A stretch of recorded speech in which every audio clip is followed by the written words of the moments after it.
একজন সামরিক শাসক সামরিক ফরমান জারি করে দেশে গণতন্ত্র ফিরেছে, পৃথিবীতে এই নজির নাই যেটা জিয়াউর রহমান করছেন। আপনারা কি জানেন এই যে জিয়াউর রহমান গণতন্ত্র ফিরাইলেন, যার মাধ্যমে আওয়ামী লীগও রাজনীতি করার সুযোগ পাইল বাকশালের পর, সেটা কিসের মধ্য দিয়ে? তখন তো সংসদ নাই, সংবিধান তো সংশোধনও করা যাইতেছিল না। কিসের মধ্য দিয়ে? জিয়াউর রহমানের সামরিক ফরমানের মধ্য দিয়ে। পৃথিবীর একমাত্র একজন সামরিক শাসক যিনি ফিল করলেন না সামরিক পন্থা দিয়ে করা যাবে না, গণতন্ত্রে ফিরতে হবে। এবং দেখেন হাসিনারে এবং আওয়ামী লীগের চরিত্রটাই হলো এরকম, এর যে একটু ভালোবাসে তার এসে হত্যা করে। শহীদ প্রেসিডেন্ট জিয়াউর রহমান শেখ হাসিনাকে দেশে আসার অনুমতি দিয়েছিলেন, সুযোগ দিছিলেন এবং বলছে থাক সবাই রাজনীতি করুক।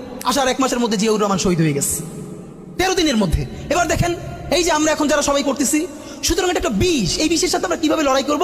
জাতীয় ঐক্যমত্য তৈরি করতে হবে। সুতরাং পলিটিক্যাল পার্টি এবং সবার প্রতি একটা কথা, প্লিজ আপনারা বিএনপিকে শতভাগ কর্নার করে দিন না। বিএনপি এই আধিপত্যবাদ বিরোধী লড়াইয়ের জন্য আমাদের একটা বড় শক্তি।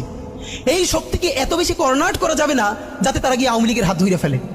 তারা যদি আওয়ামী লীগের হাত ধরে ফেলে তাহলে লড়াইটা তো আমাদের জন্য আরো কঠিন হয়ে যাবে। বরং বিএনপির প্রতি আমাদের চ্যালেঞ্জ হলো, যেই বিএনপি বাকশালী সংবিধানের প্রতি প্রেম দেখাবে তারে শহীদ জিয়ার ছবিটা সামনে এনে বলতে হবে যে এই বাকশালী সংবিধান তো জিয়াউর রহমানই ছুঁড়ে মারছিল। বেগম জিয়া বলেছেন এই সংবিধানকে ছুঁড়ে ফেলা হবে। এখন বেগম জিয়ার চেয়েও নতুন বিএনপি আসছে, বেশি প্রেমের বিএনপি।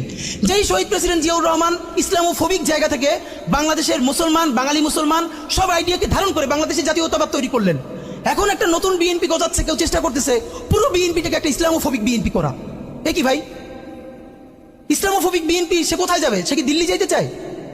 আমরা আমাদের প্রথম চ্যালেঞ্জ হলো স্বাধীনতা সার্বভৌমত্ব রক্ষার স্বার্থে এই বিএনপিকে শহীদ জিয়ার কাছেই রাখতে হবে, এই বিএনপিকে বেগম জিয়ার কাছেই রাখতে হবে। নাম্বার 2, আমাদের